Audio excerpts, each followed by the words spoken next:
Here, welcome to Get Up Right Morning Drive Devotional. Okay, listen, today something just hit me in the pit of my belly. Just hit me, it was deep.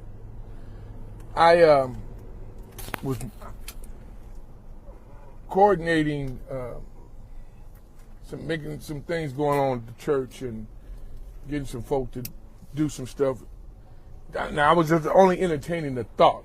Let me put it right where it's really at. I was only entertaining the thought of how I was going to figure this out.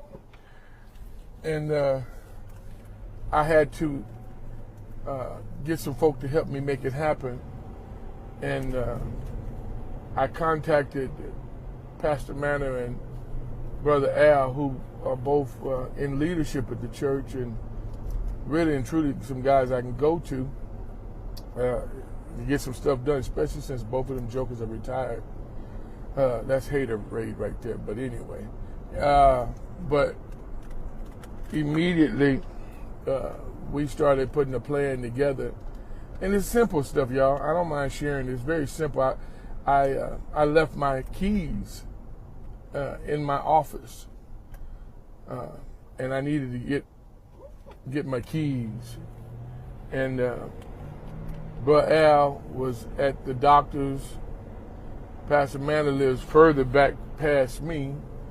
And Brother Al was the closest, but he was preoccupied, but he was finishing up. Y'all stay here. And Brother Al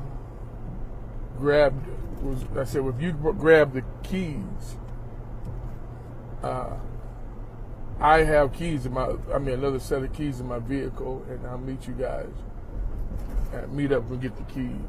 So that was in a text. And then he called, and I started immediately just acting like I act, clowning and hollering on the phone.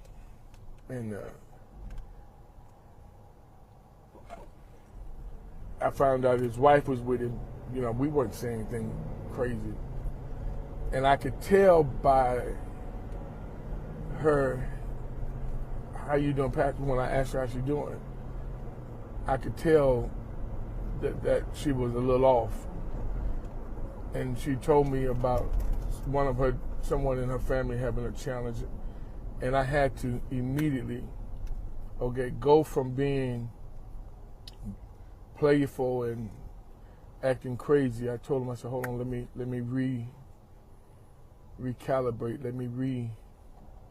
let me change, how I'm acting and and then I had to put on that pastor hat big time because it was a very serious challenge. And I could tell she got emotional because she stopped talking and he took over the conversation. And we had prayer. And after that, we finished up the business that we were discussing. I said all that to say this. You got to know who you're riding with. Pastors, listen. And you might turn me off right now, y'all. Y'all might just turn me off right now. And some of you may want to share this with your pastor, your leader, even with your supervisor. Folk ain't better do nothing, ain't got to do nothing for you. Can't make grown folks do nothing. You can't pastor with domineering spirit, dominating people and demeaning people and ruling with a heavy hand.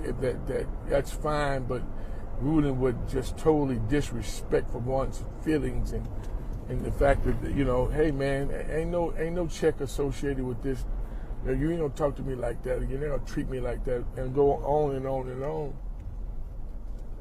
But when you have some folk who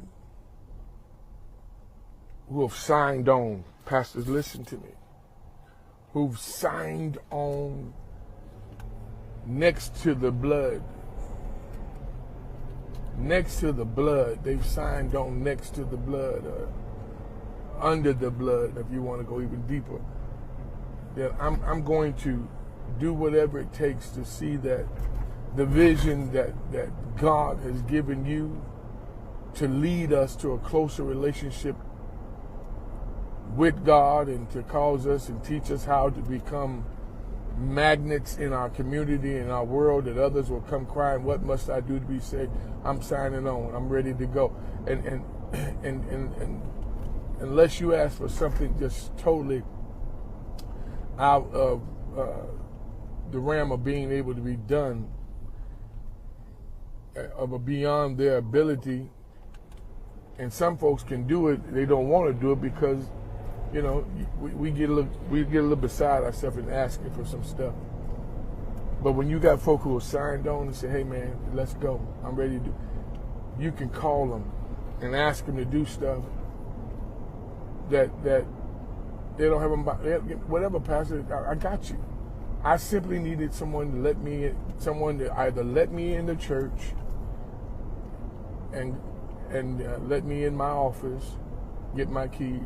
Both of them have access to both of those areas. Truth be told, they got access to areas I ain't got access to because of, watch this, I know who's riding with me. Y'all, we got to know who's in the car. I didn't know that his wife was in the car. He knew his wife was in the car, but the moment I recognized she was in the car, I recognized her presence, and I also recognized her pain. Y'all, come on. We got to know who's riding with us.